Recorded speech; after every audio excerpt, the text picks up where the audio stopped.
Omongan mengerikan Mahfud MD terbukti, kini giliran Kemenhub terlibat korupsi berjamaah miliaran. Setelah melakukan permintaan keterangan kepada para terperiksa dan menemukan bukti permulaan yang cukup dilanjutkan dengan gelar perkara, KPK menyimpulkan adanya dugaan tindak pidana korupsi pemberian dan penerimaan hadiah atau janji terkait dengan proyek pembangunan dan pemeliharaan jalur kereta api di lingkungan Direktorat Jenderal Perkeretaapian Kementerian Perhubungan dengan menetapkan 10 orang tersangka. Dari permintaan keterangan sejumlah terperiksa yang didukung dengan sejumlah bukti awal, penerima uang yang diduga sebagai suap oleh para pihak dalam kegiatan proyek pengadaan dan pemeliharaan jalan kereta api dimaksud sejauh ini diduga mencapai lebih dari 14,5 miliar rupiah. Itu baru pertambangan, belum kehutanan, belum perikanan, belum pertanian, apalagi, apalah. Gilanya korupsi di negara kita ini.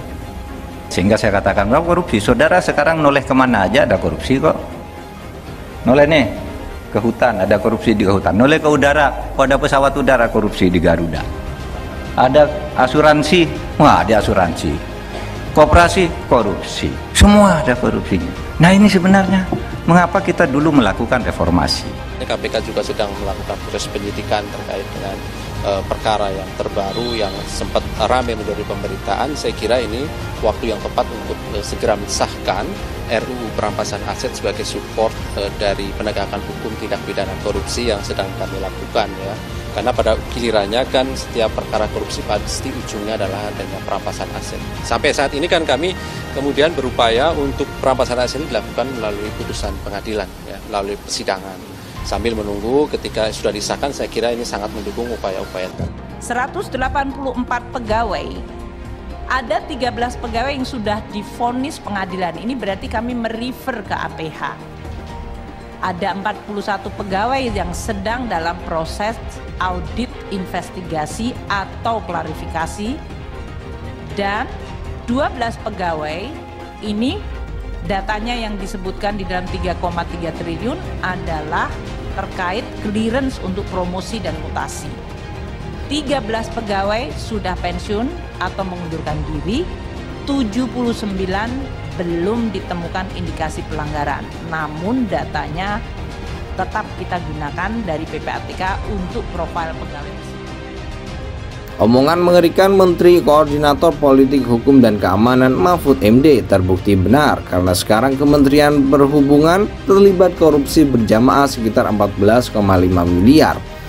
Hal ini disinggung pegiat media sosial Lukman Simajuntak melalui akun Twitter pribadinya. Ia mengungkit omongan Mahfud MD tentang korupsi yang ada di mana-mana. Mahfud MD menyampaikan ketika memberikan sambutan dalam serangkaian isu strategis sinkronisasi tata kelola pertambangan mineral utama perspektif politik, hukum, dan keamanan di kawasan Tanah Abang, Jakarta Pusat pada Selasa 21 Maret 2023. Sekarang saudara menoleh kemana saja ada korupsi kok. Menoleh ke hutan ada korupsi di hutan, menoleh ke udara, ke pesawat udara ada korupsi di Garuda, asuransi ada, koperasi korupsi, semuanya korupsi. Nah ini sebenarnya mengapa dulu kita melakukan reformasi, kata Mahfud dalam acara yang juga dihadiri Menteri Energi dan Sumber Daya Mineral Arifin Tasrif. Lebih lanjut, omongan mengerikan Mahfud MD itu pun terbukti setelah mega skandal 349 triliun di Kementerian Keuangan. Sekarang Kemenhub terlibat korupsi berjamaah. Untuk diketahui sebanyak 10 orang ditetapkan tersangka oleh Komisi Pemberantasan Korupsi dari 25 orang yang terjaring operasi tangkap tangan atau OTT di Semarang dan Jakarta pada Selasa 11 April 2023. Kasus diduga terkait suap nilai 14,5 miliar di lingkungan Direktorat Jenderal Perkeretaapian Kementerian Perhubungan terkait pembangunan jalur kereta api tahun anggaran 2018-2022. Wakil Ketua KPK Johanis Tanak mengungkapkan, proyek pembangunan jalur kereta api terdiri dari 4 jalur, yaitu pembangunan jalur kereta api Ganda Solo Balapan, Kadipiro, Kalioso, dan proyek pembangunan jalur kereta api di Makassar, Sulawesi Selatan.